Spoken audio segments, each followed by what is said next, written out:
పూరా లోకల్. నమస్తే, welcome to పూరా లోకల్. ప్రస్తుతం మనం తెలంగాణ జాగృతి ఆఫీస్ లో కొట్టాల యాదగిరి ముదిరాజ్ తోటి ఉన్నాము.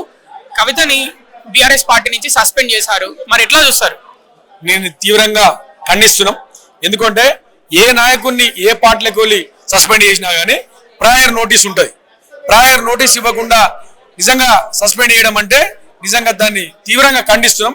ఇది అన్యాయం, నిజంగా దురదృష్టకరం.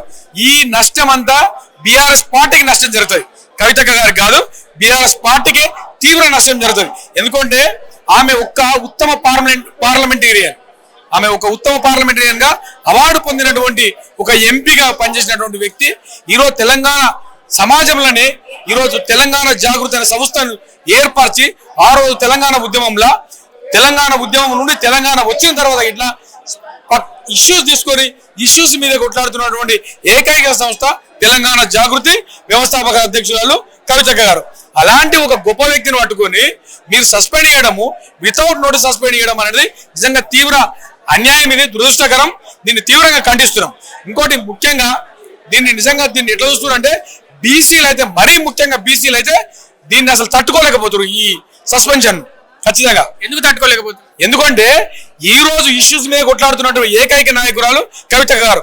ఆ రోజు కామారెడ్డిలో డిక్లరేషన్ లో 42% రిజర్వేషన్ ఇస్తా అని చెప్పేసి దాన్ని తుంగలో తొక్కేసిన కాంగ్రెస్ గవర్నమెంట్ కానీ ఇతర పార్టీలు కానీ ఎవరు కానీ దాన్ని మళ్ళా లేవదీసి బీసీ సమాజాన్ని నిద్ర లేపి మరి మీ రిజర్వేషన్ మీద కొట్లాడాలని చెప్పేసి వారికి నాయకత్వం వహిస్తూ ఎన్నో సభలు సమావేశాలు ఏర్పరచుకుంటూ మరి 42% రిజర్వేషన్ ఇచ్చేంత వరకు వదిలేది అని చెప్పినటువంటి ఒక గొప్ప నాయకురాలు కవితక్క గారు.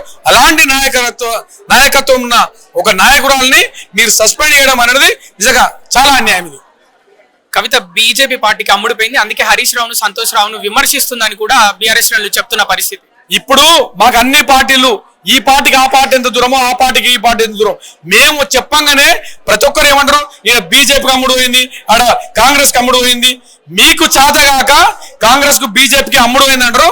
ఇక రేపటి నుండి యుద్ధం స్టార్ట్ అవుతుంది, రణరంగం స్టార్ట్ కాబోతుంది, తట్టుకోనికి రెడీగా ఉండని చెప్పేసి అన్ని పార్టీలు మేము సవాల్ విసురుతున్నాం ఈరోజు.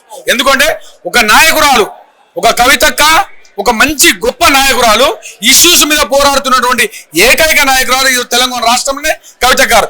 ఎన్నోసార్లు మన గౌరవ కేసీఆర్ గారు ఎన్నోసార్లు కవితక్క గురించి మాట్లాడడం తెలిసింది. అంత గొప్ప నాయకురాలు లేరు అని చెప్పేసి మన పార్లమెంటరీయన్ గొప్ప ఉత్తమ పార్లమెంటరీ అవార్డు పొందినటువంటి ఒక ఉత్తమ నాయకురాలను పట్టుకొని మీరు నోటీస్ లేకుండా సస్పెండ్ చేయండి, ఎవరి మాటల్లో పట్టుకొని సస్పెండ్ చేయడం అనేది నిజంగా చాలా అన్యాయం. దీన్ని తీవ్రంగా ఖండిస్తున్నాం. 2023 అసెంబ్లీ ఎన్నికల్లో అలాగే 2024 ఎంపీ ఎలక్షన్ లో బీఆర్ఎస్ ఓటమికి ప్రధాన కారణం కవితే లిక్కర్ కేసులో ఇరుక్కొని ఆవిడ వల్లనే బీఆర్ఎస్ పార్టీ దారుణంగా ఓడిపోయిందని బీఆర్ఎస్ శ్రేణులు అంటున్న పరిస్థితి. ఈ రోజు చాలా సార్లు మీ అందరూ తెలుసు, మరి ఆ రోజు ఎమ్మెల్యేలను మార్చినట్టయితే బీఆర్ఎస్ పార్టీ ఓడిపోయేది కాదు అని చెప్పేసి వీళ్ళే అనుకున్న మాట, పార్టీలో ఇంటర్నల్ విషయాలు. మరి అదే కాకుండా మరి ఎన్నో పథకాలు ప్రజలకు అందకుండా ఇట్లా ఓడిపోయింది అని దళిత బంధును సంపూర్ణంగా చేయలేకపోయినాం, బీసీ బంధును కొన్ని కులాలకే ఇచ్చారు, మిగతా మేజర్ కులాలు తీవ్రంగా దీన్ని వ్యతిరేకించారని చెప్పేసి ఇట్లా చెప్పుకుంటూ పోతే చాలా కర్ణుడు చావుకు ఎన్ని కారణాలు ఉన్నాయో మరి బీఆర్ఎస్ పార్టీ ఓడిపోనికి ఇట్లా అన్ని కారణాలు ఉన్నాయి. అదంతా తీసుకొచ్చి ఇప్పుడు కూర్చుకొచ్చిన కవితమ్మ గెలిపించిన రోజులు ఉన్నాయి. తెలంగాణ ఉద్యమంలో 2006 నుండి మరి ఆమె పోరాటం ఎంతో గొప్పది.